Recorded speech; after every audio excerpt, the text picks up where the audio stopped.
Հարգելի գործընկերներ, շարունակում են նիստը, մի խնդրանք ունեմ, որ հնարավորին չափ հարցերը կարճ ձևակերպենք, պատասխանները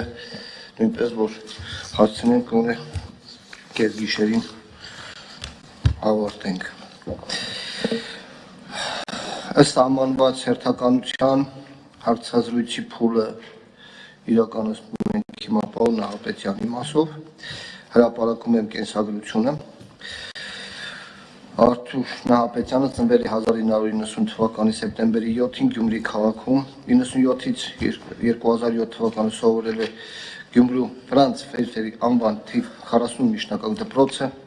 2007-ից 2011 թվականը սովորել է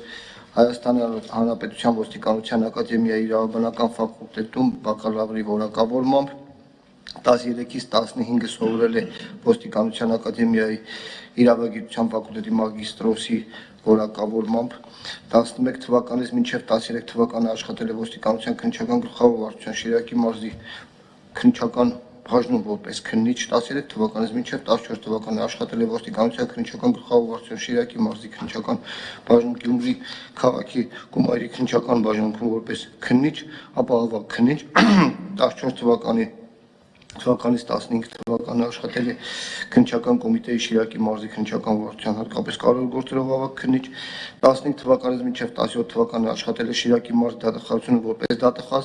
17 թվականից մինչև 18 թվականը աշխատել է որպես Շիրակի մարզի դատախազ տեղակալ, 17 թվականից մինչև 18 թվականը աշխատել է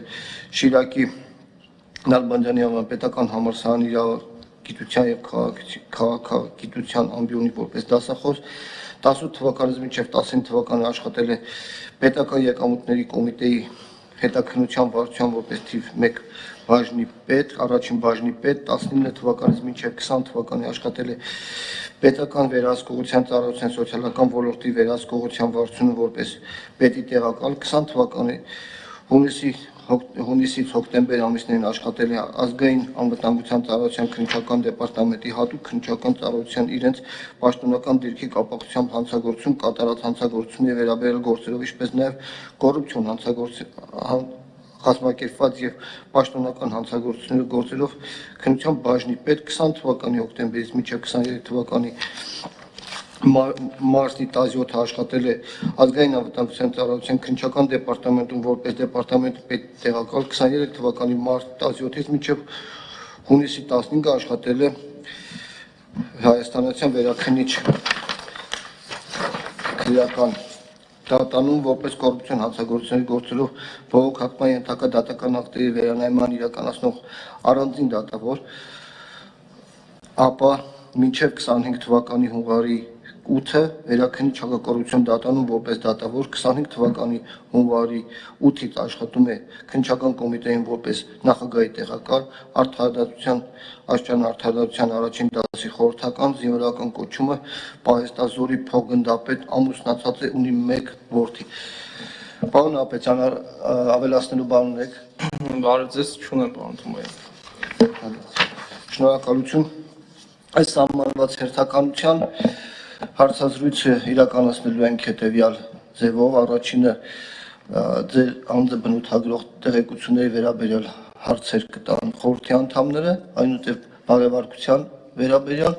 հետո մասնագիտական գիտելիքների վերաբերյալ։ Ինչ առաջարկություն ունեք, որտեղից սկսենք, ոնց որ միշտ աջ կողմից թե ձախ։ Եկեք պարոն Արսենյանից սկսենք։ Պարոն Նահապետյան, առաջին հարցս կապված է ձեր ենթադրյալ հաջողելու դեպքում հակակոռուպցիոն կոմիտեի նախագահի պաշտոնում իրականացվող փոփոխությունների, եթե այդպիսիք նախատեսում եք, ինձ հատկապես հետաքրքիր է այն համատեքստում, որ դուք եղել եք ազգային անվտանգության ծառայությունում շատ կարևորագույն պաշտոնի եւ նաեւ ես իմ աշխատանքի բնույթով գիտեմ, որ խիստ համագործակցված աշխատանք է իրականացվում ազգային անվտանգության ծառայության քննչական եւ օպերատիվ ստորաբաժանումների միջեւ, նաեւ այդ հանգամանքը հաշվի առնելով, որ այն կառույցը, որտեղ դուք հիմա եք աշխատում, չունի օպերատիվ մարմին, բայց հակակոռուպցիոն կոմիտեն ունի, ինչպես եք պատկերացնում նաեւ այդ համագործակցությունը քննչական եւ օպերատիվ ինչ փոփոխություններ ինչքանով եք ծանոթ հակակոռուպցիոն կոմիտեի ընդհանուր գործունեությանը եւ ինչ առաջարկներ փոփոխություններ կան ձեր ապագա տեսլականում։ Շնորհակալություն հարցի համար, պարոն Արսենյան։ Հակակոռուպցիոն կոմիտեում հնարավոր փոփոխությունների մասով ունեմ իմ տեսլականը, մասնավորապես իմ պատկերացումների մեջ է մտնում օպերատիվ հետախուզական գործունեություն իրականացնող ստորաբաժանումների աշխատանքի արդյունավետության բարձրացումը, այդ թվում տեխնիկական միջոցների նորագույն տեխնիկական սարքավորումների ներգրավմամբ, համագործակցությունը այլ օպերատիվ հետախուզական միջոցառումներ իրականացնող մարմինների հետ, այդ թվում նույն ազգային անվտանգության մարմինների, ոստիկանության հետ այդ համագործակցության բարձրացումը, նաև իմ պատկերացումների մեջ մտնում է նաև առանձին աջակցող ստորաբաժանման հիմնում, որը կոչված է լինելու այսպես կոչված մոնիտորինգի վերլուծական գործառույթներով, որպեսզի վերհանի տարբեր պետական հիմնարկներում, համայնքներում կոռուպցիոն հնարավոր ռիսկեր պարունակող իրավիճակները համապատասխան վերլուծումներ կատարի այդ կապակցությամբ թիրախային եւ նշված տեղեկությունները ներկայացվի օպերատիվ հետախուզական միջոցառում իրականացնող մարմիններին, որպեսզի այդ կապակցությամբ նաեւ ձեռնարկեն համապատասխան միջոցառումներ։ Իմ տեսլականի մեջ է մտնում նաեւ համագործակցության նոր մակարդակի բերել հակակոռուպցիոն կոմիտեի եւ կոռուպցիայի կանխարգելման հանձնաժողովի աշխատանքները, այդ թվում նաեւ հայտարարագրերի մշտական ուսումնասիրության եւ հայտարարագրերում հնարավոր խնդիրների վերահանման եւ այդ խնդիրների կապակցությամբ նաեւ օպերատիվ աշխատանք տանելու մասով, ինչպես նաեւ ակտիվ համագործակցություն քաղաքասարակության ներկայացուցիչների հետ, զանգվածային լրատվական միջոցների հետ, միջազգային համագործակցություն, միջազգային փորձի փոխանակում, համապատասխան վերապատրաստումներ եւ այլն։ Այսքանը։ Պարոն Հապետյան, դուք հիմա քննչական կոմիտեում որակավորման հանձնաժողովի նախագահն եք։ Այո։ Ինձ տեսեք, հակակոռուպցիոն կոմիտեի ձևավորումից հետո արդեն քննիչների աշխատանքի ընդունման այն կար հանձնաժողով, որը ձևավորման ժամանակ էր գործում, հիմա այլ կարգ է գործում։ Այս ճիշտ է, շատ երկար չի այդ ժամանակահատվածը, որ դուք քննչական կոմիտեում աշխատում եք, բայց ինչ հնարավոր լուծումներ եք տեսնում հենց թեկուզ քննչական կոմիտեի օրինակով, որ կցանկանայիք հակակոռուպցիոն կոմիտեում ինքնավոր պաշտոն զբաղեցնող անձանց աշխատանքի ընդունելու վերաբի արդյունավետ ու առանց շատ տեսական բարդությունների առավել ճիշտ հասկանալ արդյոք այդ անձը կարող է պաշտոնը զբաղեցնել թե չէ։ Դուք ինչ-որ նոր բաներ ձեր որակավորման հանձնաժողով նախագահ լինելու ընթացքում ձեր համար մատնանշել եք թե ոչ։ Շնորհակալություն, պարոն Արսենյան։ Որակավորման հանձնաժողովի նախագահի պաշտոնը զբաղեցնում եմ մոտ 2 ամիս։ Այդ ընթացքում հասցրել եմ կույքագրել քննչական կոմիտեի խնդիրները որակավորման հանձնաժողովի գործունեության մասով, ընդ որում այդ կապակցությամբ նաև օրենսդրական առաջարկներ են ներկայացվել, որպեսզի գրավոր քննության փուլը այս պահին դուրս գա, որպես քննության առանձին ձև, եւ միայն տեխնացուները անցնեն բանավոր քննության փուլ, մասնագիտական հարցերի եւ նաեւ բարեվարկության ուսումնասիրության մասով իշ վերաբերում է հարցի մյուս մասին, թե հակակոռուպցիոն կոմիտեում ինչ փորձ կարելի է ներդնել այդ մասով, ինձ թվում է առաջին հերթին պետք է նորից եմ նշում միջազգային կառույցների հետ համագործակցության մակարդակը բարձրացվի, այդ թվում նաև վերապատրաստման դասընթացներ միջազգային տարբեր կառույցներում, օտարերկրյա պետություններում, համապատասխան կոռուպցիոն հանցագործությունների քննության ուղենիշների մեթոդական ուղեցույցների սահմանում եւ այդ կապակցությամբ վերապատրաստումների կազմակերպում, թե ինքնավար պաշտոն զբաղեցնող անձանց մասով քննիչների մասով եւ թե օպերատիվ հետախուզական գործունեություն իրականացնող ծառայողների մասով։ Պարոն Աբեջան, շնորհակալ եմ պատասխանի համար, ինձ մի բան է հետաքրքիր։ Դուք որպես տեխնացու, եթե հաջող եք, գնացիք, պատկերացնում եք, կա X ծավալի քրեական վարույթներ, որոնք են լինելու, ինչ առաջնահերթություն եք տալու ձեր մոտ քրեական վարույթների քննարկմանը, շատ պրակտիկ հարց եմ տալ, ինչպես եք պատկերացնում այդ ձեր աշխատանքը, ինչից եք սկսելու, այսպես ասեմ։ Առաջին հերթին սկսելու եմ տևական ժամանակ քննվող վարույթների ուսումնասիրությունից, բարձելու այդ վարույթների տևական ժամանակ քննվելու պատճառները, վարույթն իրականացնող քննիչների չանասիրությունը դրանց հետ կապված, թիրախային են համարվելու հատկապես այն վարույթները, որոնցով պետությանը կան պատճառված վնասներ եւ այդ վնասների վերականգնման ուղղությամբ արդյունավետ միջոցներ չեն ձեռնարկվել։ Իսկ մնացածը երևի հնդածը սա ուսումնասիրելով արդեն նորից թիրախային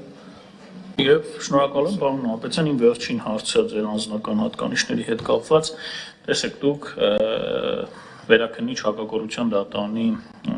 դատավորի պաշտոնում եք պաշտոնավարում եւ որոշեցիք ետ վերադառնալ ավելի առաջնագծում կրվող իրավապահ մարմին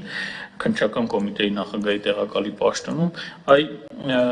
դատավորի աշխատանքը հատկապես վերջին քրեադատավորական փոփոխությունների արդյունքում հակակոռուպցիոն դատարանում վերաքննիչ դատավորի աշխատանքը շատ ավելի իր բնույթով խիստ ծանրաբեռնված է, բայց շատ ավելի հանգիստ է, հաշվի առնելով հատկապես գրավոր ընթացակարգի առկայությունը, իսկ քննչական կոմիտեի նախագահի տեղակալը իր ղեկավարման ոլորտով եւ այլն մի շարք ավելի շատ խնդիրներ են ու ավելի շատ ծանրաբեռնվածություն է ենթադրում, չնայած ասում եմ, որ աշխատանքից բնույթով գիտեմ, որ վերաքննիչ դատարանի դատավորները խիստ ծանրաբեռնված են։ Այդ աշխատանքի փոփոխությունը ինչով էր պայմանավորված, ինչը պատճառ հանդիսացավ ձեր աշխատանքը փոխելու։ Շնորհակալություն, պարոն Արսյան, նախ սկսեմ սկզբից, թե ինչ պատճառով նախաքննական մարմնից որոշեցի տեղափոխվել դատական իշխանություն։ Ցանկություն ունեի 2023 թվականին, 22-ից 23 թվականներին, որպեսզի զբաղվեի ստեղծագործական, գիտական աշխատանքով ավելի շատ ու տեսնում էի ինձ դատական իշխանությունով որպես դատավոր, որպեսզի կարողանայի իրացնեի այդ իմ նպատակները նույն գիտաստեղծագործական ոլորտում։ Երբ որ 23 թվականից սկսեցի պաշտոնավորել մինչև 25 թվական այդ ժամանակահատվածում, այդ ժամանակ իմ մոտ որպես անձ ներքին բախում կար, ես իրականում ինձ տեսնում եմ այս համակարգում որպես իրավաբան, թե իմ ապագան տեսնում եմ ավելի շատ իրավապահ մարմիններում, որտեղ ունեցել եմ նաև, ինչպես նշեց պարոն Թումանյանը, շուրջ 13 տարվա իրավապահ մարմիններում աշխատանքային փորձ։ Այստեղ խոսքը չի վերաբերում որպես դատավոր կայանալու, որովհետև այդ 2 տարիների ընթացքում ես կարող եմ ասել, որ որպես դատավոր կայացել եմ, ինչի մասին է վկայում նաև որոշակի վիճակագրական տվյալների այդ մասով։ Կարող եմ նշել, որ իմ կայացրած, իմ նախագահությամբ քննված եւ կայացված դատական ակտերից ընդամենը 1.6%-ն է, որ բեկանվել է վճռավեկ դատարանի կողմից։ Ինչը իմ կարծիքով այս առումով լավ ցուցանիշ է։ Սակայն հետագայում եկավ մի պահ, որ իմ մոտ ինքս իմ մեջ հաղթահարեց այն միտքը, որ ես ավելի շատ ինձ պիտանի եմ զգում իրավապահ մարմիններում աշխատանքում, նույն նախաքննական կամ դատախազական աշխատանքում։ Այս է պատճառը, որ արդեն 2025 թվականի հունվարի 8-ին եւ դիմում ներկայացրեցի իմ լիազորությունները դատարեցնելու վերաբերյալ եւ տեղափոխվեցի Հայաստանի Հանրապետության քննչական կոմիտեի աշխատանքի։ Իհարկե, հարցս ձեր պատասխանից ծագեց, վիճակագրություն ներկայացնիք ձեր բեկանումների վերաբերյալ։ ձեր դատական ակտերի, իսկ դուք կարող եք նշել, ունեք ձեռքի տակ նման հասուտավյալներ, թե առաջին Ացյանի հակակոռուպցիոն դատարանի քանի ակտ եք բեկանել, եթե ունեք ներկայացրեք, եթե չունեք, ես այլ հարց չունեմ։ Չէ, այս բանը նման թվային տվյալներ չունեմ։ Շատ լավ, ունեք։ Բոլոր տեխնատոներին այս հարցերը հնչում են, միանգամից խնդրում եմ այդ հարցերին պատասխանեք, որտեվ գալու է այդ հարցերի ժամանակը, 44-օրյա պատերազմի ընթացքում ձեր մասնակցությունը, աջակցությունը եւ երկրորդը միանգամից ասեմ, ժամանակ խնայելով, ինչու միտքս կտրվեց, դրան պատասխանեք հիմա կհիշեմ։ Շնորհակալություն, պարոն Ներսյան։ 44-օրյա պատերազմի ժամանակ, ինչպես արդեն նշվեց կենսագրությանս մեջ,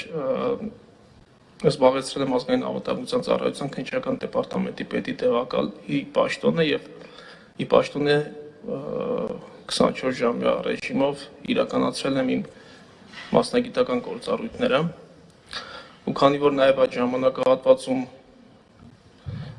կատարված բացահայտումների վերաբերյալ նաեւ հրապարակային տվյալներ են ներկայացվել ազգային անվտանգության ծառայության կողմից, այսինքն այս մասով գաղտնիք չի, որպեսզի ես հրապարակեմ, կարող եմ նշել, որ այդ ընթացքում քննվել են պետական դավաճանության, լրտեսության, դասալիկության, մարտական դիրքերը թողնելու վերաբերյալ բազմաթիվ քրեական գործեր նույն ազգային անվտանգության ծառայության քննչական դեպարտամենտում։ Շնորհակալություն, մյուս հարցը հիշեցի, վերաբերում էր նրան, թե նախորդ մրցույթին ինչու չեք մասնակցել եւ որոշել եք այս մրցույթին մասնակցել։ Շնորհակալություն, պարոն Արսենյանի հարցին ի պատասխան նշեցի, թե երբ առաջացել իմ մոտ այդ վճռականությունը, որ դատական իշխանությունից տեղափոխվեմ նախաքննական մարմին, երբ որ այդ իմ մոտ այդ ցանկություն առաջացել էր, այդ ժամանակ արդեն առաջին մրցույթի փաստաթղթերի ընդունելության փուլը ավարտված էր։ Շնորհակալություն։ Հասկացա, շնորհակալ եմ։ Մեր գնահատման հարցաթերթում կա մի հատ այսպիսի խնդիր, կարդամ, երևի, շահերի բախման առաջացման ռիսկը եւ շահերի բախման իրավիճակում ճիշտ գործելու կարողության գնահատական պետք է տանք ձեզ։ Ես ձեր կենսագրությունն եմ նայում, 20-23 թվականներին աշխատել եք Ես քաղաքացիայում։ հազար ներողություն եմ խնդրում, պարոն Ներսյան, սա բարեվարկության հատված է, խնդրեմ այդ բաժնում տանք էլի շահերի բախման վերաբերյալ հարցը, որպեսզի չխախտենք։ Շատ լավ, շնորհակալություն։ Հարց ունեք, Անդրին բնութ հաջող։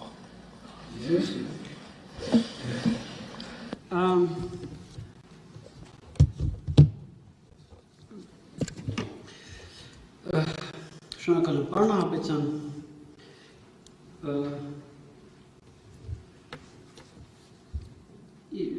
սկսեմ հետևյալից, ձեր մեյլը գրանցված է Mail.ru դոմեյնում եւ երևի տեղյակ եք, որ Mail.ru դոմեյնի մեյլերին հասանելիություն, ամբողջական եւ անսահմանափակ հասանելիություն ունեն Ռուսաստան Դաշնության իրավապահները,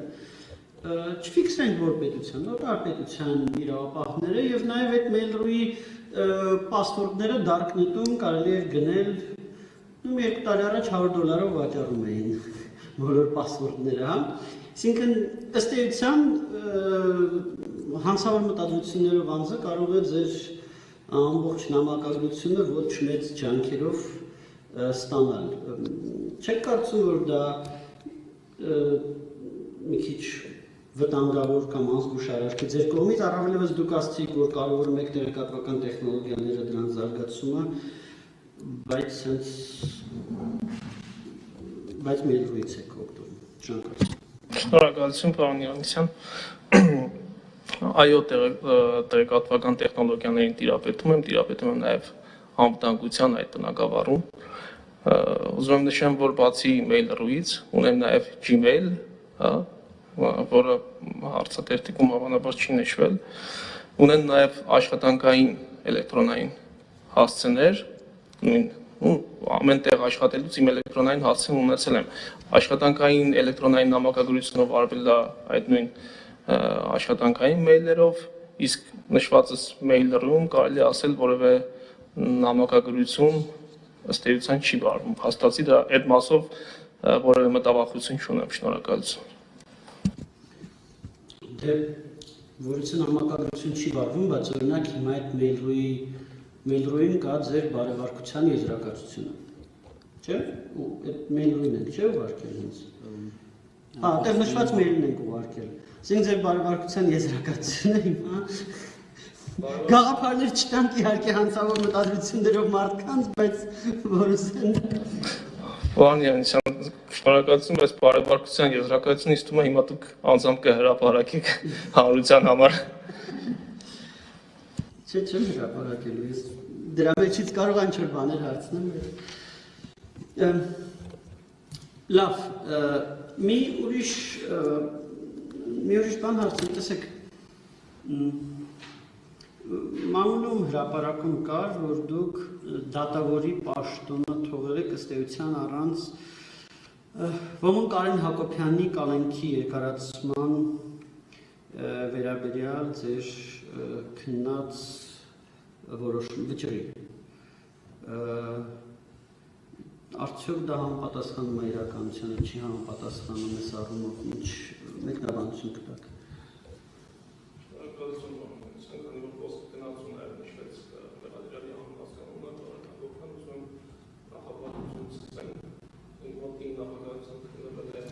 Այդ անձի կալանքի տակ պահելու ժամկետը երկարաձգելու վերաբերյալ դատական ակտի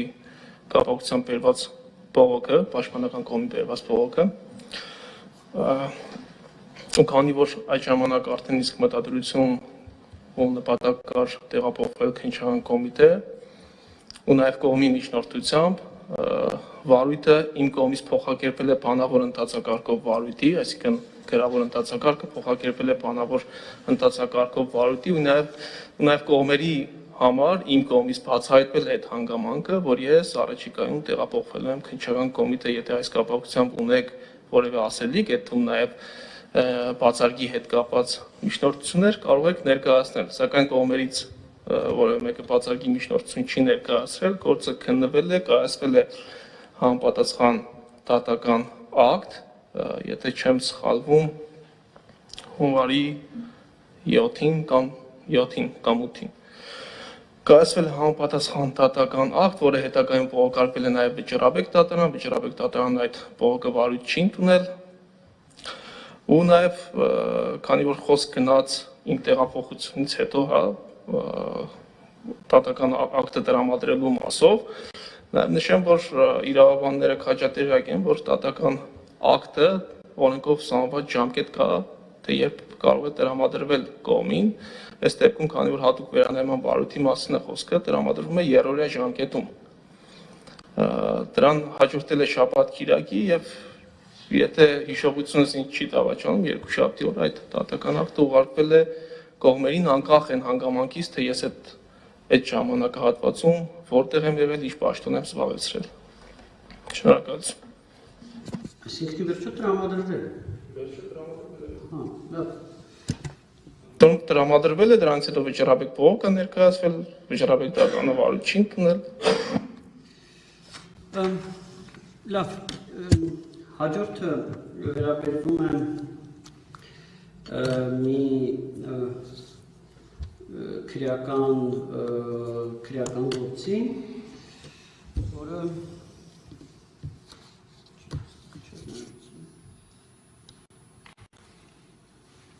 այսինքն չէ, ես երևի հաջորդ փուլում կհարցնեմ, այս մասով ես հարցեր չունեմ։ Շատ լավ, ով ունի հարց, խնդրեմ պարոն։ Ըստ էության պարոն Նահապետյան, սա էլի բոլոր թեկնածուներին տրվող մեր հարցերից է, այք խնդրենք ձեր վերաբերմունքը ընդհանուր առմամբ կոռուպցիայի նկատմամբ ներկայացնեք ու ինչպես նաև կոռուպցիայի դեմ պայքարը կոռուպցիայի հակազդումը իշկանով կարևոր նշանակություն ու դեր ունի կոռուպցիայի դեմ պայքարում ու իշկանով կարող է օգնել իրավապահ մանավանդ կոռուպցիոն մասնագիտացվածություն ունեցող իրավապահ մարմնի գործունեությունը Կոռուպցիայի դեմ պայքարի վրա։ Շնորհակալություն։ Շնորհակալություն, պարոն Կարապետյան։ Այս հարցի պատասխանը սկսելուց տալուց առաջ ուզում եմ նախ նշեմ, որ հակակոռուպցիոն պայքարը չի ենթադրում միայն հակակոռուպցիոն կոմիտեի կողմից աշխատանք տանել, դա ենթադրում է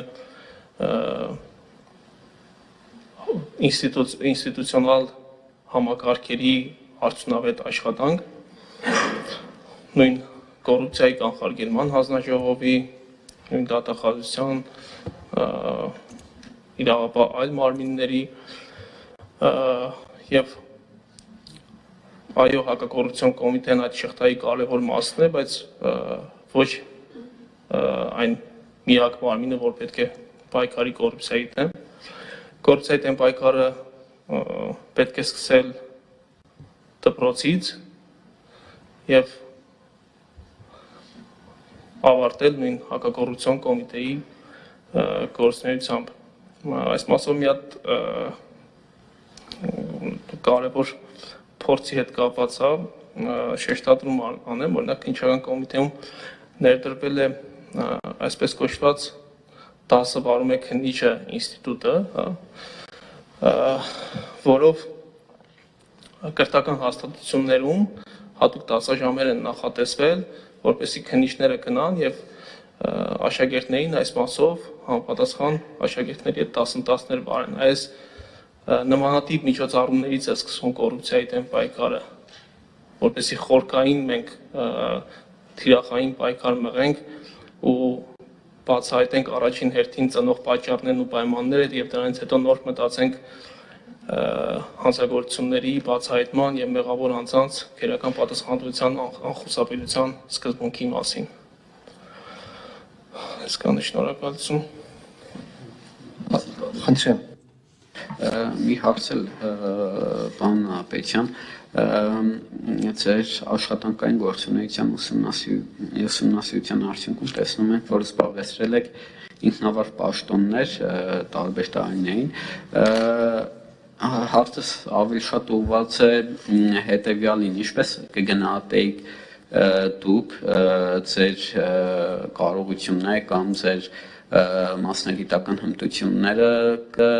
կոմիտեի նախագահի պաշտոնի տեսանկյունից, իշխանով եք ձեզ դուք պատրաստ ղեկավարելու հակակոռուպցիոն կոմիտեն, ինչ հնարավոր բարելավումներ կամ լավարկումներ դուք նախատեսում եք կամ ինչ պատկերացումներ ունեք այդ ուղղությամբ անելու տեսանկյունից։ Շնորհակալություն։ Շնորհակալություն, հնարավոր բարելավումների եւ լավարկումների մասով որոշակի առումով պարոն Արսենյանի հարցինի պատասխան նշեցի։ Ինչ վերաբերում է հարցի առաջին մասին, այո, ինձ տեսնում եմ այդ պաշտոնին, քանի որ երկար տարիներ աշխատել եմ իրավապահ մարմինների այնպիսի ստորաբաժանումներում, որոնք հենց մասնագիտացված են եղել կոռուպցիոն հանցագործությունների բացահայտման, քննության, ինչպես նաև հետագայում, երբ որ զբաղեցրել եմ վերաքննիչ հակակոռուպցիոն դատարանի դատավորի պաշտոնը, նորից իմ մասնագիտացումը շարունակել եմ հենց հակակոռուպցիոն ոլորտում եւ նաև այս մյուս կողմից, դատական համակարգից եմ տեսել այն խնդիրները, այդ կոռուպցիոն գործերի քննության, դրանց որակի արդյունավետության մասով, որպեսզի փորձը հետագայում ես կարող եմ ներդնել նաև հակակոռուպցիոն կոմիտեում ու հնարավորինս անել ամեն ինչ, որպեսզի քերական գործերով, քերական վարույթներով իրականացվի արդյունավետ եւ համակողմանի քննություն, խուսափենք օրենքի էական խախտման ձեռքբերված ապացույցներից եւ այն բոլոր դատավարական խախտումներից, որոնք կարող են բերել քերական վարույթների ոչ ցանկալի ելքի, հա։ Այս մասով երևի այսքան։ Այլ հարց ունե։ Ես մի քանի հարց ունեմ։ Պարոն Ապետյան, դուք քննչական կոմիտեի նախագահի տեղակալն եք, կասեք, որ ոլորտների պատասխանատու եք։ Շնորհակալություն, պարոն Թումանյան։ Իմ պատասխանատվության ներքո է գտնվում Հայաստանի Հանրապետության քննչական կոմիտեի մարզային բոլոր ստորաբաժանումները եւ Երևան քաղաքի քննչական վարչությունը իր ենթակա ստորաբաժանումներով։ Շնորհակալություն։ Մի հարցել։ Դուք դատավոր աշխատած ժամանակ ուղղակի հաշվի առնելով որ մենք ունենք այդ հարցերը որոշակի կամ այլ պաշտոններ զբաղեցրած ժամանակ որևէ ազդեցության, որևէ մեկի կամքով որոշում կայացնելու զգացողություն ունեցել եք, որ ձեր վրա ազդեն, փորձեն որոշումների վրա կայացման դրական կամ բացական ազդեցություն ունենան։ Հարցի էությունը ճիշտ ասած չհասկացա, Անտոմյան, թե հնարավոր է պաշտոններ եք զբաղեցրել, այդ թվում նաև դատավոր։ Երբևէ եղել է, որ որևէ մեկը փորձի ձեր որոշումների վրա ազդեցություն ունենա, բացական կամ դրական։ Չի եղել նման դեպ, Անտոմյան, երևի նաև հաշվի առնելով իմ տեսակը, որ ամբողջ աշխատանքային գործունեության ընթացքում իմ կողմից կայացվող որոշումները հիմնվել են բացառապես օրենքի պահանջների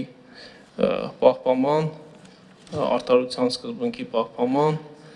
եւ ներքին համոզմունքի հիման վրա կայացված ակտերով։ Իսկ գոյություն ունի որևէ մեկը, ում ասածը անվերապական եք, թեկուզ եւ ոչ իրավաչով լինի։ Նման որևէ մեկը չկա։ Ես այս մասով հարց չունեմ, եթե որևէ մեկի մոտ հարց առաջացավ։ Բարեվարկության թեմայից Ումից սկսենք հարգելի խորհրդի անդամներ։ Պարոն Հովհաննիսյան, խնդրեմ։ Սկսենք։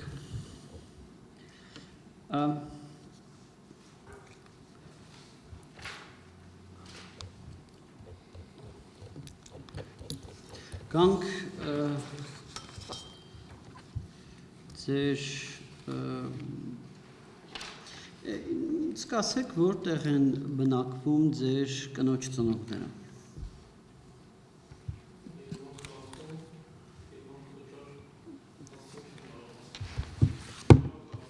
Երևան Քոչար։ Իսկ դուք երբևիցե բնակվել եք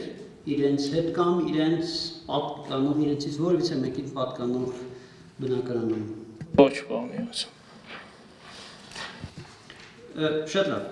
Դուք ԱԾ-ում ծառայելու ընթացքում մեր ունեցած տեղեկություններով ստացել եք բնակարանի վարձատրության փոխհատուցում։ Այդ բնակարանը կնկարագրեք, ինչ բնակարան եք վարձել, որտեղ եք վարձել, ինչ գնով եք վարձել։ Եթե ժամանակահատվածը ասեք, կարող եմ նշել, պարոն Հովհաննիսյան, երկու բնակարան ժամանակահատվածները նաև հայտարարագրում են նշված, հա, երբ որ բնակարանում են բնակվել, կոմիտասում է եղել, մեկը Սև Քարոցի Սակոյի փողոցում գտնվող առանձնատներից մեկի բնակարանն է եղել եւ մյուսը Բարոն Փափազյան փողոց 82 շենք, 21 շենք, կներեք 82 բնակարան։ Վարձակալությունների վերաբերյալ կնքվել են համապատասխան օրենքով սահմանված վարձակալության պայմանագրեր, դրանք գրանցվել են կադաստրի կոմիտեում, փոխանցումները առկա են, անձինք ում պատկանում է այդ բնակարանները տվյալները նշված են, եթե դրանք անհրաժեշտություն կան հրապարակելու, կարող եմ նաև հրապարակել։ Չէ, ես անհրաժեշտություն չեմ տեսնում, այդ խորհրդի ուրիշ անդամներ չեն տեսնում են երկու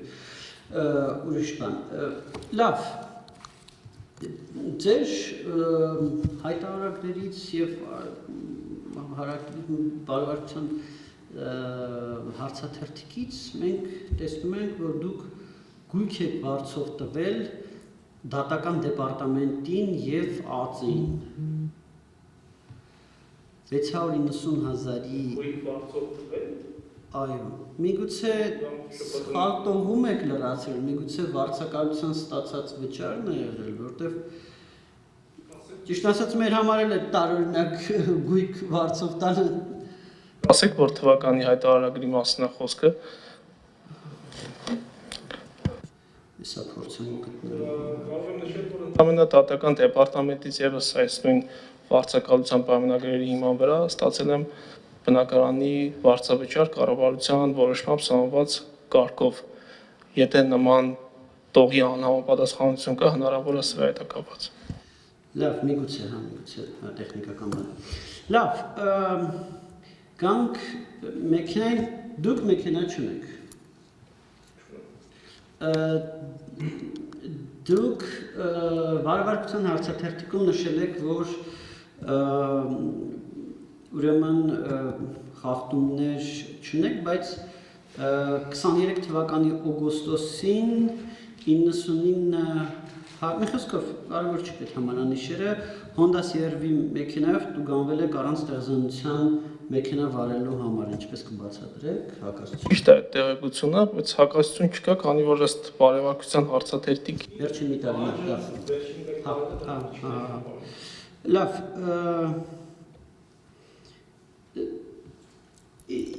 դուք որպես փաստացի օգտագործող նշել եք Kia Forte-ն, որը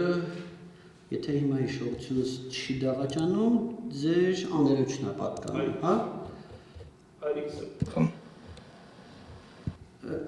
Շատ լավ, բայց նաև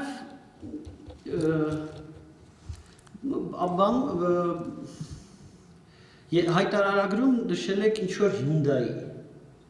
դա ինչ Hyundai է? Այդ խոսքը նախորդ 23 թվականի հայտարարագրի մասին է, Hyundai Kona մակնիշի մեքենա, որը ըստ հայտարարագրի պահանջների եթե 90 օր եւ ավել օգտագործել եմ, պետք է հայտարարագրվեր, ես ճիշտ չեմ հիշում օրերի քանակը, թե որքան եմ հայտարարագրել, բայց որպեսզի նաեւ չսխալվեմ, այդ մեքենան հայտարարագրել եմ, քանի որ ընկերոջս պատկանող մեքենան է եղել եւ ըստ անհրաժեշտության,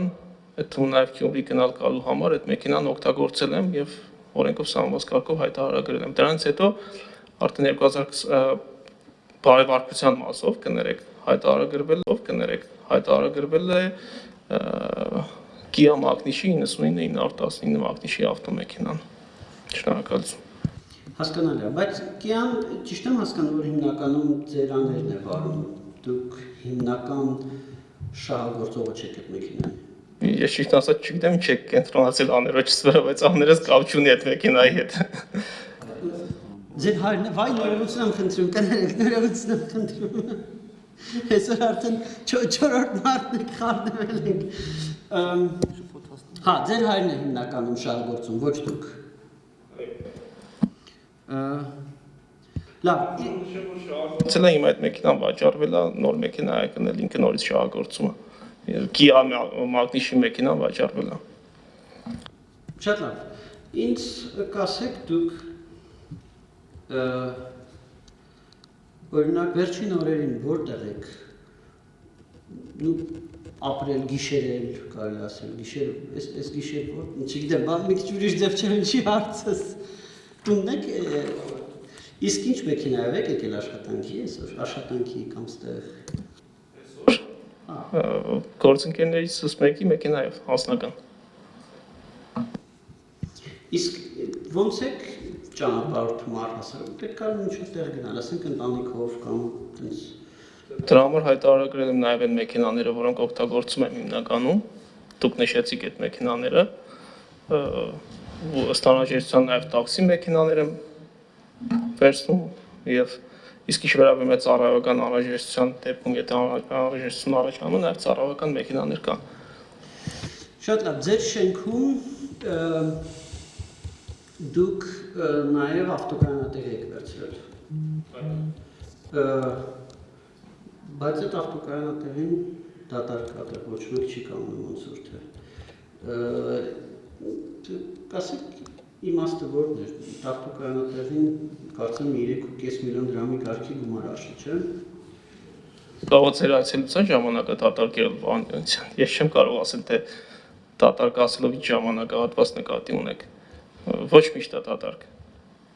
Երբ որ ես օգտվում եմ, հա, նշածս ավտոմեքենաներից, բնականաբար կայանում եմ իմ ավտոկայանատեղիում։ Ու նաև պլանավորում եմ ձեռք բերել ավտոմեքենա, հետևաբար ավտոկայանատեղին անհրաժեշտություն այդ մասով։ Լավ, հաջորդ հարցս վերաբերվում է կանխիկին նորից։ Օրինակ 22 թվականի հայտարարագիրը, հա, կամ կարանք ավելի թարմ, ավելի հին, էլի հիմնականում գումարը կանխիկի պահում, հա, բանկային մնացորդ օրինակ 22 թվականին 90,000 դրամ, կանխիկը 7.6 միլիոն։ Ինչու եք նախապատվությունը տալիս կանխիկին։ Նախ 7.6 միլիոն նշեցիք, այդ այն ժամանակահատվածն է, երբ որ վերանորոգման աշխատանքների համար ինձ կանխիկ գումար է պետք եղել, ու անդադ օգտագործվել է, բայց հետագայում այդ թիվը, եթե տեսնում եք հայտարարագրերը ձեր ձեռքի տակին, հետագայում այդ թիվը նվազել է, իսկ կանխիկ գումարը ինձ թվում է անհրաժեշտություն է ամեն դեպքում ունենալ։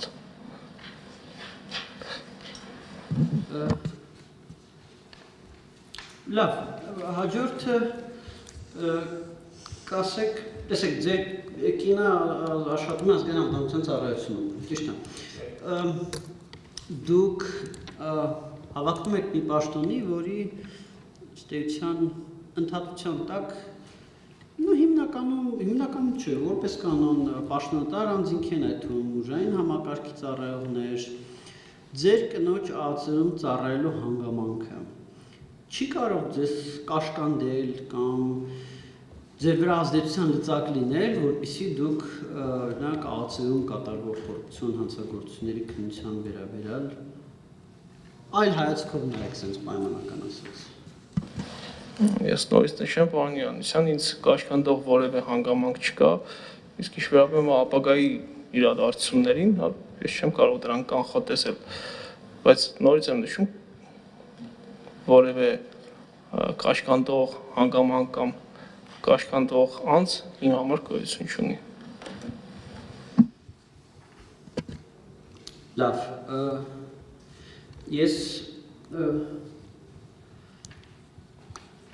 հաջորդը նորից հնարավոր կաշկանդող հանգամանքների մեջ դուք շատ երկար ճանապարհ եք անցել տարբեր պաշտոններում ձեր ներկայիս վերադասի հետ, հա, եւ այս առումով նույն կաշկանդվածությունը չեք ունենա, օրինակ, եթե վաղը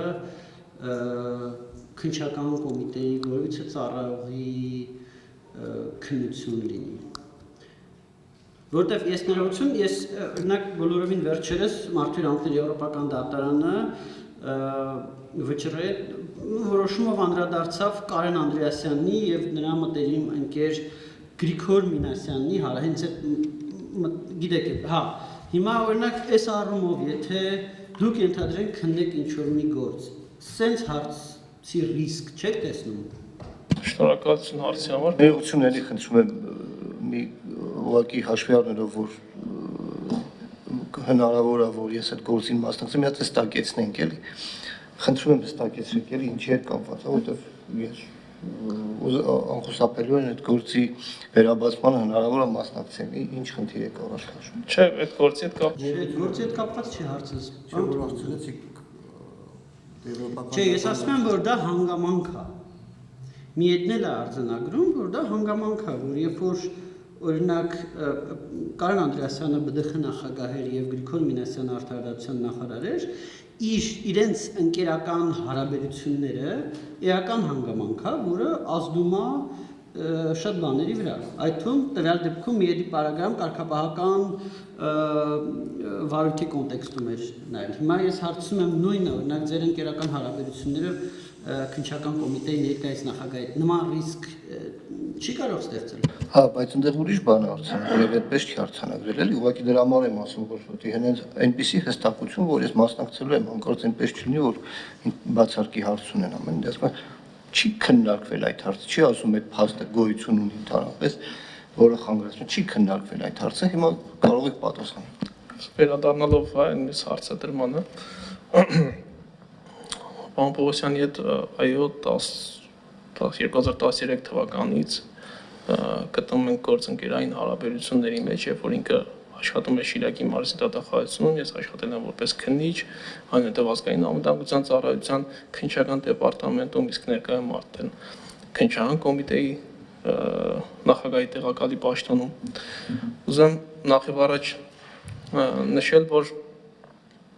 ես երբեք չեմ խուսափում իմ կարծիքը արտահայտելուց ու իմ տեսակետը ներկայացնելուց, այդ թվում նաև ղեկավարության հետ շփումներում ու նաև հնարավոր իրավիճակների քննարկման տիրույթում։ Բայց որպեսզի այս հարցադրման մասով ձեր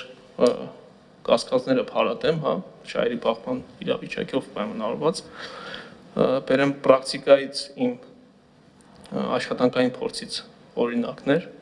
երբ որ ես աշխատել եմ վերաքննիչ հակակոռուպցիոն դատարանում, իսկ պարոն Պողոսյանը աշխատել է գլխավոր դատախազությունում որպես գլխավոր դատախազի տեղակալ, նրա ենթակայության տակ գտնվող ստորաբաժանումների դատախազների կողմից բազմաթիվ վերաքննիչ փողոքներ եմ ստացել վերաքննիչ հակակոռուպցիոն դատարանում, փողոքներ եմ ստացել նաև այդ նույն գործերով պաշտպանական կողմից, պաշտպաններից եւ կայացրել եմ օբյեկտիվ եւ արտար դատական ակտեր ու շատ հաճախ նաեւ իմ կայացրած դատական ակտերը չի համընկել դատախազության դիրքորոշման հետ եւ այս մասով պարոն Պողոսյանը որպես գլխավոր դատախազի տեղակալ իմ կայացրած բազմաթիվ ակտերի դեմ բերել է վճռաբեկ բողոքներ այսինքն անհամաձայնություն է հայտնել իմ կայացրած ակտերի դեմ հետեւաբար սա վառ օրինակ է այն մասին որ որևէ շահերի փախում այս իրավիճակում ու նաև հակակոռուպցիոն կոմիտեում աշխատանքի անցնելու դեպքում չի կարող լինել իսկ ինչ վերաբերում է քննչական կոմիտեի ծառայողների վերաբերյալ քրեական վարույթների քննությանը ապա նշեմ որ ներկայում եւս երբ որ հայտնաբերվում են քննիչների կողմից ենթադրյալ հանցավոր արարքներ կատարելու վերաբերյալ տվյալներ իմ կողմից ինչպես նաև իմ կողմից ինչպես նաև ինձ ենթակա աշխատակիցների կողմից համապատասխան զեկուցագրեր են ներկայացվում քննչական կոմիտեի նախագահային ծառայական քննություն անցկացնելու նպատակով իսկ համապատասխան հիմքերի առկայության դեպքում նաև հանցագործության մասին հաղորդում է ներկայացվում հակակոռուպցիոն կոմիտե հետեւաբար այս մասով որևէ կաշկանդվածություն չի կարող լինել շնորհակալություն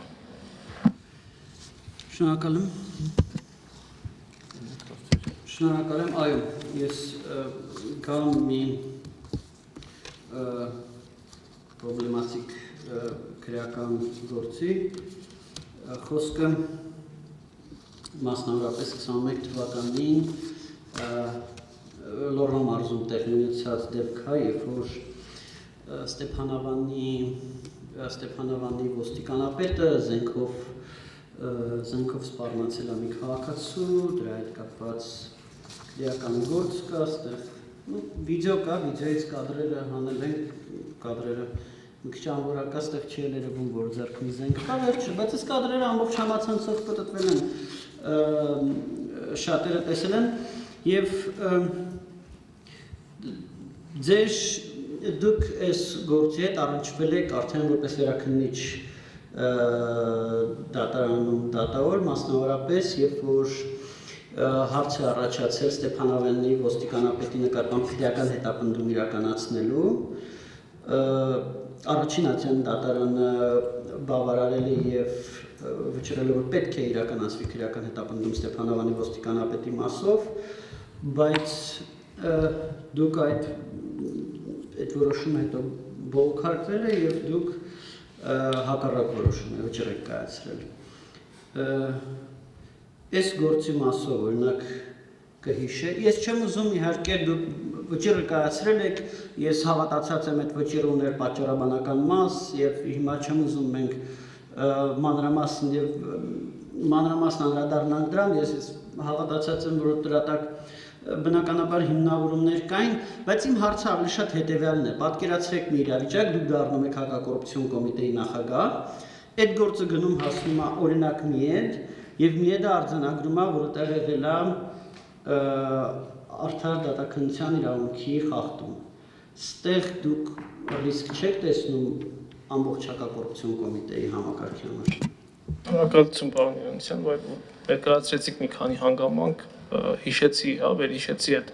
փողոքը, հատուկ վերանայման փողոք էր այդ կապակցությամբ ներկայացվել, ճիշտ է իմ նախագահությամբ է քննվել, ես առաջին այցանի դատարանի դատական ակտը բեկանել եմ, դրան փոխարինող դատական ակտ եմ կայացրել,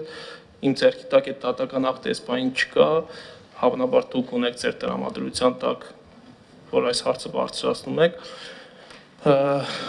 որպես դատավոր այս հարցին չեմ պատասխանում արդեն, բնականաբար, քանի որ դատավորը չի կարող մեկնաբանել իր կայացրած դատական ակտը, բայց իմ կողմից կայացված դատական ակտում շատ մանրամասն հիմնավորվել է, թե ես ինչի եմ այդ ակտը կայացրել։ Ու նշեմ նաև, որ այդ ակտի իմ կայացրած ակտի դեմ բերվել է նորից Վճռաբեկ փողոք, Վճռաբեկ դատարանը վարույթ չի ընդունել այդ փողոքը, բայց մի հատ կարևոր ինստիտուտի մասին եմ խոսել այդ ակտով, ես դեպքի հանգամանքներին չեմ անդրադարձել առհասարակ, այդ միանշանակ հիշում եմ ու կարող եմ այդ մասին փաստել, ես չգիտեմ անգամ ինչ դեպք է եղել, գիտեմ, բայց այդ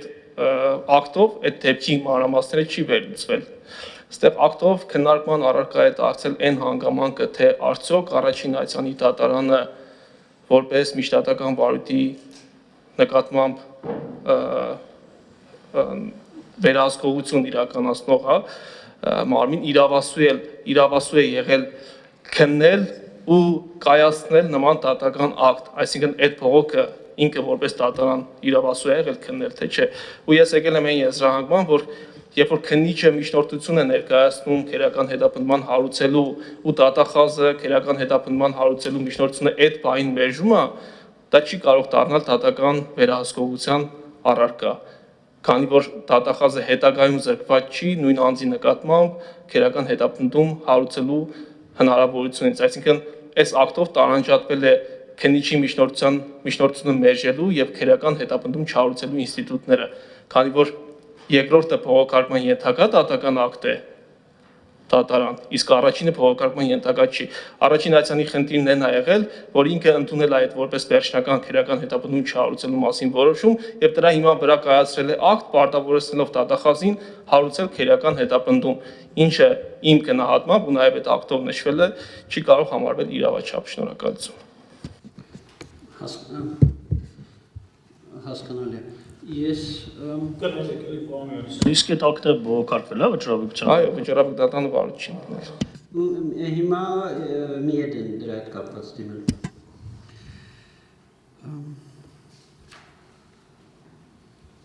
Եթե գործընկերները հարցեր ունեն, ուզում եք անեն։ Հարգելի գործընկեր։ Ես մի հարց ունեմ,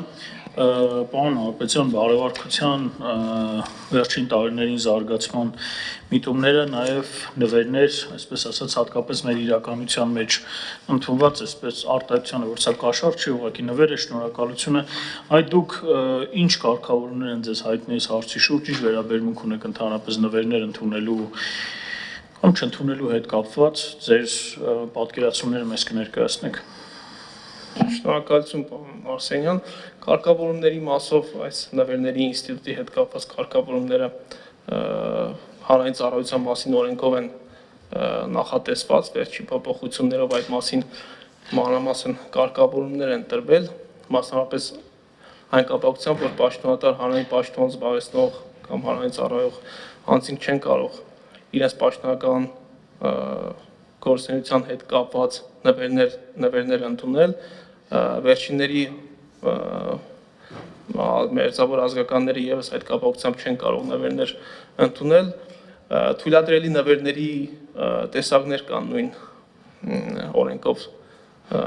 սահմանված են դրանք, թե որոնք են թույլատրելի նվերները, դրանք պետական միջոցառումների, այցերի շրջանակներում կատարվող նվերներն ու հյուրասիրություններն են, դրանք աշխատանքային տարբեր այցերի ժամանակ ստացվող կամ տրվող նվերներն են, պետական պարգևներն են, հետո նաև համապատասխան զենքով պարգևատրվելն է, ամեն դեպքում նաև կարգավորումներ է նախատեսված, որ 60,000 դրամը գերազանցելու դեպքում նվեր ստացող պաշտոնատար անձը, այդ պետական այցերի կամ միջոցառումների ժամանակ նվեր ստացող պաշտոնատար անձը պետք է այդ մասին իրազեկի համապատասխան կոռուպցիայի հարցերով պատասխանատուին կամ կոռուպցիայի կանխարգելման հանձնաժողովին, ինչպես նաև պետք է այդ նվերները համապատասխան ռեեստրում հաշվառվեն։ Ուրեմն մենակ մեկ դիտարկում 75,000, 60,000 չէ, նվերի արժեքը։ Բայց կապված բանի հետ։ Ինչքան բանի է։ 75,000։ 75,000։ Բայց դա իստում է այդքան էլ էս բային էական չէր, ինձ հետաքրքիր է, երբ որ ըստ ձեզ այս նվեր ստանալու արգելքի մեջ տեղավորում այն դեպքը, երբ որ օրինակ դուք բնակարան եք ցանկանում ձեռք բերել, բայց կառուցապատողը հիմնական վաճառում է, եթե մոնիտորինգ իրականացնեն քառակուսի մետրը 300,000 դրամով պայմանական, ձեզ տալիս է քառակուսի մետրը 100,000 դրամով։ Այստեղ այս ինստիտուտը գործում է, թե չէ ձեզ։ Ինձ թվում է գործում է, քանի որ ողջամտորին կարող է ենթադրվել, որ այդ զեղչը, հա, որը կատարվում է այն հանգամանքով պայմանավորված, որ ստացողը համարվում է պաշտոնատար անձ առնվազն։ Այսինքն ենթադրելի է այդ ամեն ինչը։ Ուրիշով հարցեր ունեք։ Խնդրեմ, պարոն Գաց։ Պարոն Նահապետյան,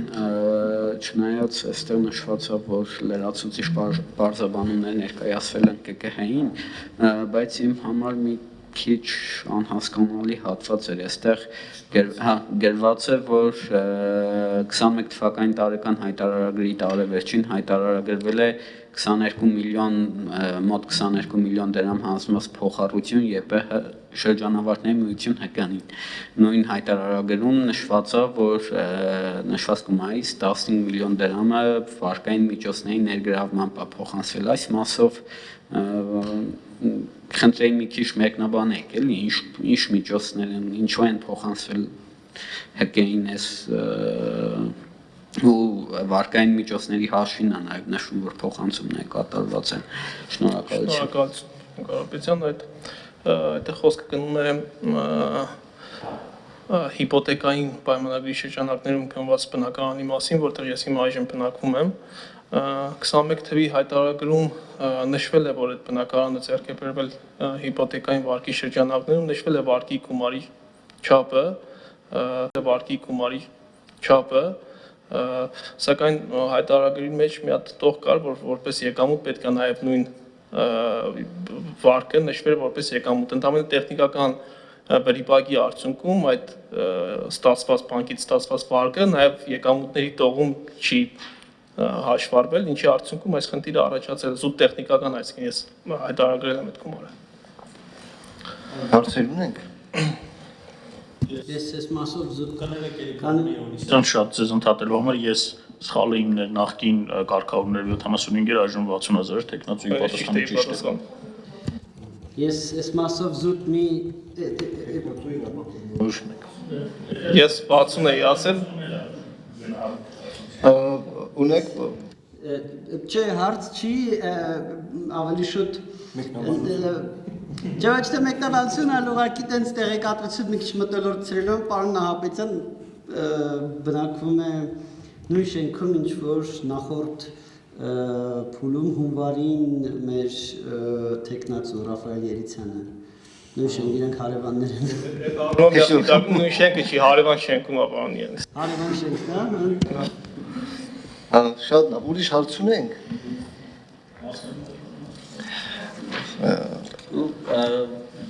Խնդրեմ։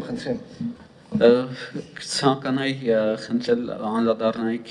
դուք ստացել եք, չէ, բարեվարկության վերաբերյալ եզրակացությունը, մի հետև անդրադառնայիք այս մամուլի հրապարակումների հետ կապված կգեն որոշ մեջբերումներ էր արել, եթե կարելի է մեկնաբանեք, էլի պարոն Նահապետյան։ Որ մասով։ Այստեղ, եթե չեմ սխալվում, առավոտ, հա։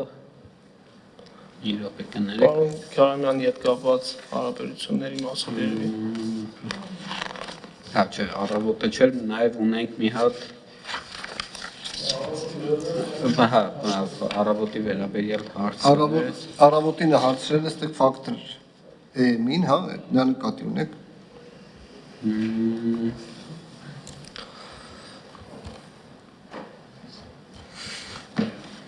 Կաներեք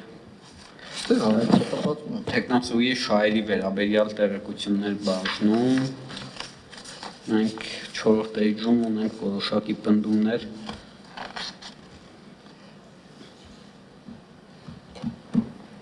4-րդ էջի վերջի հատվածում որոշակի պնդումներ կան այս Խոսքը վերաբերում է Արգիշտի Քյարամյանի հետ կապված հարցին։ այո Խնդրեմ պարզաբանեք շահերի բախման հետ կապված որևէ ազդեցություն։ Ես եթե ուզում եք դուք եք։ Չէ Պարոն Արգիշտի Քյարամյանը ենթադրում եմ նախկին քննչական կոմիտեի նախկին պետն է։ Դուք ինչ հարաբերություններ ունեք պարոն Քյարամյանի հետ եւ որևէ ազդեցություն ունեք ձեր աշխատանքի կամ որոշումների կայացման վրա։ Շնորհակալություն, պարոն Թոմանյան։ Պարոն Քյարամյանի հետ մեր հարաբերությունները, ընկերական հարաբերությունները սկսել են դեռևս 2015 թվականից, երբ ես զբաղեցնում էի Շիրակի մարզի դատախազության դատախազի, այնուհետև դատախազի տեղակալի պաշտոնը, իսկ պարոն Քյարամյանը նույն ստորաբաժանում նախանցում էր փորձաշրջան, որպես դատախազի տեխնացու, իսկ այնուհետև նշանակվեց նույն դատախազությունում որպես դատախազ եւ համատեղ աշխատել ենք, ու այդ ժամանակահատվածից, այսինքն շուրջ 10 տարուց ավել մենք ընկերություն ենք անում, մտերմություն ենք անում։ Շահերի բախման հետ կապված նորից նշեմ նույն օրինակով, ինչ պարոն Պողոսյանի մասով նշեցի, այդ նույն հակակոռուպցիոն դատարանում նաև քննվել են բազմաթիվ վարույթներ, որոնք վերաբերել են քննչական կոմիտեում քննվող գործերին կամ այդ գործերով կայացված ակտերին եւ նորից կայացվել են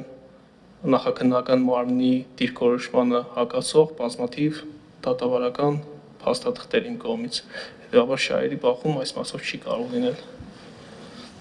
Եթե հարց չունի։ Ես այս մասով մի բան հարցում, տեսեք, Արգիշտի Քարամյանը, ես նոր մանեկա ինքը ըստ էության հիմա փաստաբանական եւ խորհրդատվական ընկերություն է ստեղծել եւ եկեք պատկերացնենք մի իրավիճակ, դուք հակակոռուպցիոն կոմիտեի նախագահն եք եւ ձեր մոտ քրեական գործով օրինակ ինչ որ առնչությունը ենթադրենք, հա մեղադրյալ է լինում մի մարդ, որ ում շահերը պաշտպանում է Արգիշտի Քարամյանը կամ իր գրասենյակից որից է մեկը։ Սա ձեր համար կարա Սենց ասեմ, ոնց մեզ կհամոզեք, որ դա ձեր համար որևիցե ձև չի, ձեր պահվածքը որևիցե ձև չի փոխի։ Շնորհակալություն, պարոն Յովանեսյան։ Համոզելու մեջ նաև իմ ասած նոր, որ նշեցի այդ դատավարական ակտերն են մտնում, որոնք որ նախկինում կայացվել են, եւ նաև ուզում եմ նշեմ, որ եղել են դեպքեր, որ նույն քերական վարույթի կողմերը, երբ որ ես որպես նախագահող քննել եմ որոշակի փողոցներ, ինձ միջնորդություն են ներկայացել բացարկի նույն մամուլում հայտնի դարձած տեղեկությունների մասով, որ ես ու պարոն Քյարամյանը ընկերներ ենք, հետևաբար ես որպես դատավոր չեմ կարող անաչառ քննել այդ վարույթները։ Այդ միջնորդությունները բնականաբար մերժվել են, քանի որ իմ ու պարոն Քյարամյանի հարաբերությունները որևէ ձևով չեն կաշկանդում ինձ օբյեկտիվ եւ անաչառ որոշումներ կայացնելու մասով եւ շատ են եղել դեպքերը, որ այդ նույն միջնորդություններ ներկայացրած անձինք, բացարկի միջնորդություններ ներկայացրած անձինք ստանալով որոշումները տեսել են, որ դատական ակտը կայացվել է իրենց օգտին։ Սա պրակտիկ օրինակ, հա, որ այս դեպքում եւս շահերի բախում չի կարող առաջանալ։ Այդպիսի վիճակագրություն ունեք ներողություն, ավելի շատ իրենց շահերը պաշտպանել եք, թե ավելի շատ մերժել եք։ Կա տենց վիճակագրություն ձեր մոտ։ Հատուկ վիճակագրություն չի վարվում այդ մասով, բայց հիշում եմ, հասկանում եմ, որ չի վարվում, ուղղակի ձեր խոսքում որ ասեցիք, հետաքրքիր է։ դեպքեր եմ հիշում, կարող եմ նաև եթե բանը նաև ասել կոնկրետ որ վարույթների հետ կապված, բայց դրա անհրաժեշտություն այս բանին չեմ տեսնում, կոնկրետ օրինակներ կան։ Մենք մասնագիտական հարցերին անցնենք, եթե խորհրդարան հարց չունի։ Մեկ թերթիկ, խնդրում եմ։ Հրապարակեք, խնդրում եմ թերթիկը տվեք պարոն Արսենյանին։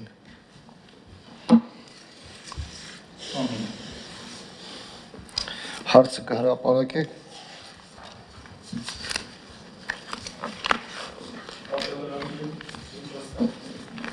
Որ համարն է, կներեք։ 25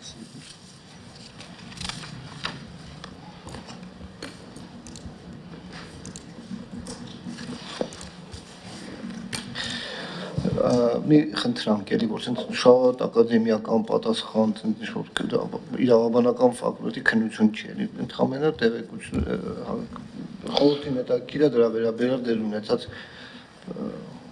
տեղեկությունները։ Շատ լավ, Թումանյան, քանի որ համապարփակ պետք է ներկայացնեմ այս ինստիտուտը։ Համեցեք։ Նշեմ, որ դատավարական հարկադրանքների միջոցները նախատեսված են քերական դատավարության առանձին բաժնում։ Դրանց մեջ են մտնում առաջինը ձերբակալությունը, խափանման միջոցները, կալանք, տնային կալանք, բացակայելու արգելք, պաշտոնավարման կասեցում, դաստիարակչական հսկողություն, զինվորական հսկողություն, վարչական հսկողություն, գրավ։ Խնդրում եմ մեր այդքանը մի հրապարակեք, որովհետև վստահ որ ասում եք խափան միջոց արդեն հասկանում եք։ Հարկադրանքի միջոցների մեջ են նաև մտնում գույքի արգելադրումը, մտնում են նաև դատավարական սանկցիաները, նորամուծությունների մասով խոսեմ, նախկին եւ ներկա քերական դատավարություններում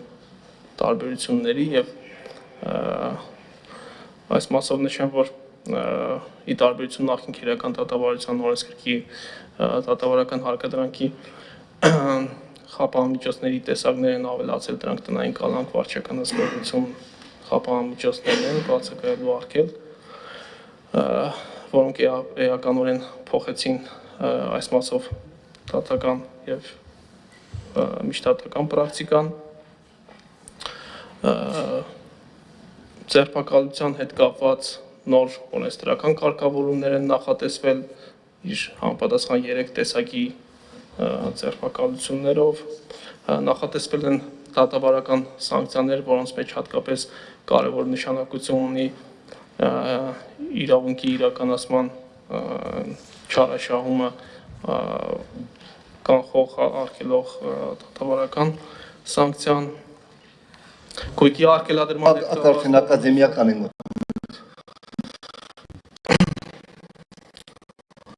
նշեմ, որ դատավարական հարկադրանքների միջոցները նախատեսված են քերական դատավարության առանձին բաժնում, դրանց մեջ են մտնում առաջինը ձերբակալությունը, խափանման միջոցները, կալանք, տնային կալանք, բացակայելու արգելք, պաշտոնավարման կասեցում, դաստիարակչական հսկողություն, զինվորական հսկողություն, վարչական հսկողություն, գրավ։ Խնդրում եմ մեր այդքանը մի հրապարակեք, որովհետև վստահ որ ասում եք խափան միջոց արդեն հասկանում եք։ Հարկադրանքի միջոցների մեջ են նաև մտնում գույքի արգելադրումը, մտնում են նաև դատավարական սանկցիաները,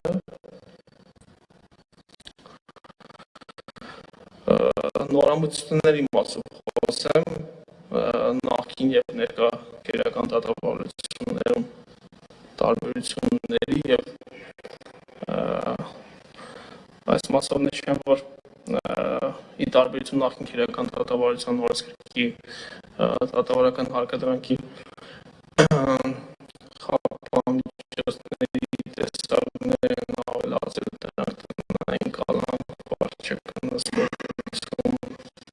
խափան միջոցներ, բացակայելու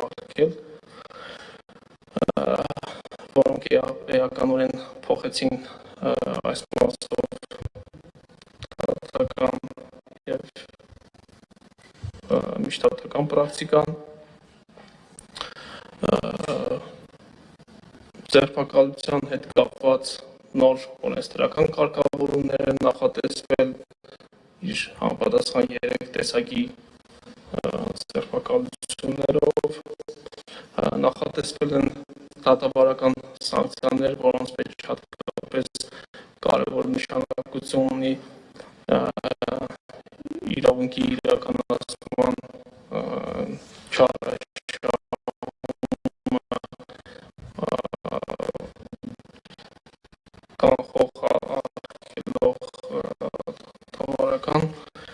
սանկցիան գույքի արգելադրման Արդեն ակադեմիական եմ մոտեմ, շնորհակալություն։ քանի որ հարցը շատ լավ է, Ոչինչ, հարցեր Կուրտությամբ ինձ ավելի շատ խնդիրներ են հետաքրքիր ես ձեզ իրականում մի ամբողջ գլուխ մի բաժին հարկադրանքի հետ կապված ըստ ձեզ պրակտիկայում եղել են դեպքեր, երբ որ հակասություններ են եղել շնորհակալություն։ քանի որ հարցը շատ լավ է, Ոչինչ, հարցեր Սումանյանի կուրտությամբ ինձ ավելի շատ խնդիրներ են հետաքրքիր ես ձեզ իրականում մի ամբողջ գլուխ, մի ամբողջ բաժին հարկադրանքի հետ կապված ըստ ձեզ պրակտիկայում եղել են դեպքեր, երբ որ հակասություններ են եղել քննչական մարմնի եւ դատախազության միջեւ կապված կոնկրետ հարկադրանքի տեսակ ընտրել չընտրելու եւ արդյոք կարող է դատախազը հանձնարարություն տալ քննիչին հարկադրանքի տվյալ տեսակ ընտրելու հետ կապված ես ամենևին որպես դատախազության ներկայացուցիչ չեմ ցանկանում այդ պատասխանը ձեզանից լսել, այլ որպես իրավաբան դուք ինչ կարծիք ունեք նշված հարցի վերաբերյալ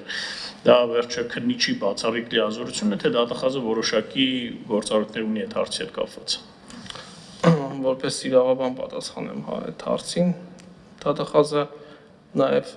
պատասխանատու է խափանամիջոցների կամ հարկադրանքի միջոցների օրինականության մասով հետևաբար գտնում եմ որ այս միջդատական վարույթում դատախազը իրավասու է այդ խափանամիջոցները օրինական հիմնավոր ընտրելու մասով համապատասխան հանձնարարություններ տալ իմ կարծիքն է սա Շնորհակալ եմ պարոն Նահապետյան նաև խնդրեմ մի փոքր բայց շատ կարճ ներկայացնեք մեզ անմիջականորեն ծագած կասկածի վերաբերյալ ձերբակալման հատկապես վճռաբեկ դատանի իրավական դիրքորոշումը հաշվի առնելով նախաձեռնված քրեական վարույթ լինելու պայմաններում հնարավոր է արդյոք անմիջականորեն ծագած կասկածի հիման վրա անձի ձերբակալում թե ոչ այս մասով եւս իրավաբանների տեսակետները տարբերվում են ըստ վճռաբեկ դատարանի նախադեպային որոշման քրեական վարույթի առկայության պայմաններում փաստացի հնարավոր չի դառնում այդ ռեժիմով ձերբակալել, հա բացառությամբ երբ դեպքի վայրում նա վերում հանցանքատարած անձը Սակայն այս մասով